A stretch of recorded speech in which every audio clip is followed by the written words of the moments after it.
అన్ని సమస్యలు తీరిపోతాయి కదా అని ఆడాళ్ళు పెళ్లి చేసుకుంటారు. ఒక మగాన్ని వాడు పెద్ద సమస్య అయిపోతాడు. తర్వాత వీడి సమస్య అయిపోయాడు, మిగిలిన సమస్యలు పోయి వీడే సమస్య అయిపోయాడు.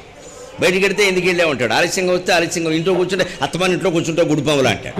ఏమన్నా గొడవే. సంపాదించొద్దా అంటాడు, సంపాదించొద్దేమో అటు చూసే ఇటు చూసామంటాడు. మరి ఎటు చూడకుండా ఎలా సంపాదిస్తాడు? అన్నీ గొడవలేనండి.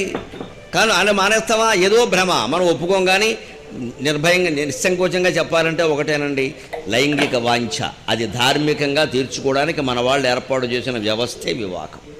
మనకు మూలమైంది అది. జంతువులకైనా మనకైనా కామవాంఛ తప్పదు. మన ఋషులు ఇది గమనించి వీళ్ళు ఎలాగూ తప్పదు, ఇది తట్టుకోలేరు, జంతువుల్లా ప్రవర్తిస్తారు విశృంఖలంగా. దానికి బదులు మనం వివాహ వ్యవస్థను ఏర్పాటు చేస్తే ఈ వాంఛ తీరడంతో పాటుగా దాంతోనే సంతానాన్ని కానీ ఆ సంతానంతో పాటు అతిథి సేవ కూడా చేసి ఈ కుటుంబం మొత్తం సమాజానికి ఒక కరదీపంలాగా వెలుగుతుంది అని